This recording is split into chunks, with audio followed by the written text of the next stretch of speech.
Good morning, Horizon. It's Saturday morning and we're in Psalm 41. I'm not going to read the whole psalm for you because much of it has themes that we've already explored, but the first three verses have kind of unique territory, so let me read them for you. Blessed are those who have regard for the weak. The Lord delivers them in times of trouble. The Lord protects and preserves them. They're counted among the blessed in the land. He does not give them over to the desires of their foes. The Lord sustains them on their sickbed and restores them from their bed of illness.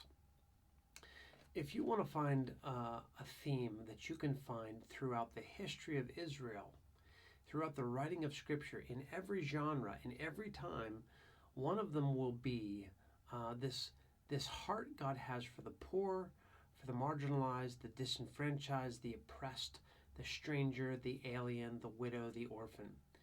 Those who are shut out from the best that life has to offer. God speaks for them and stands for them.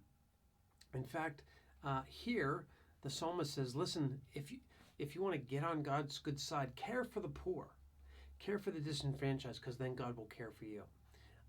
It's not really self-serving. It's just talking about the kinds of things that God values.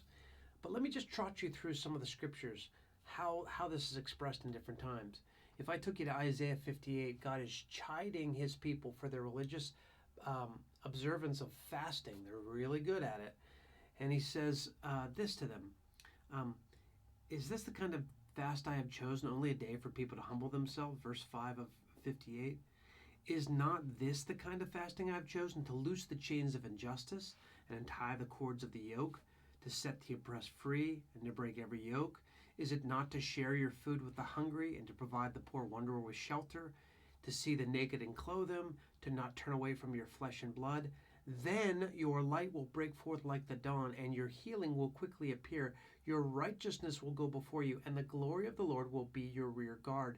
You will call, and the Lord will answer. You will cry for help, and he'll say, here I am. God aligns.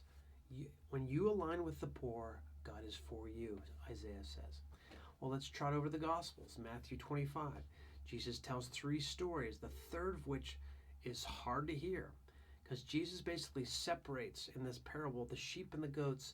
The sheep are those who care for the naked, care for the poor, who feed the hungry. And Jesus says, when you cared for them, you cared for me. The goats, however, did not care for them, and so did not care for Jesus, and thus must face torment. And lastly, Jesus' little brother in James. What kind of religion is worthwhile? Religion that God our Father accepts as pure and faultless is this: to look after the orphan and the widows in their distress, and to keep oneself from being polluted by the world. I guess the theme of today's psalm throughout the whole scriptures is that we are called as God's people to always look and see and listen and learn and care and be with those who have no voice, those who are oppressed, those who are shut out, the weak, the vulnerable, the marginalized. The people of God are to rise up and align themselves and care for them, because that is God's value. That's a way to instruct us in the day in which we live. I hope it's an encouragement to you. Grace and peace to you.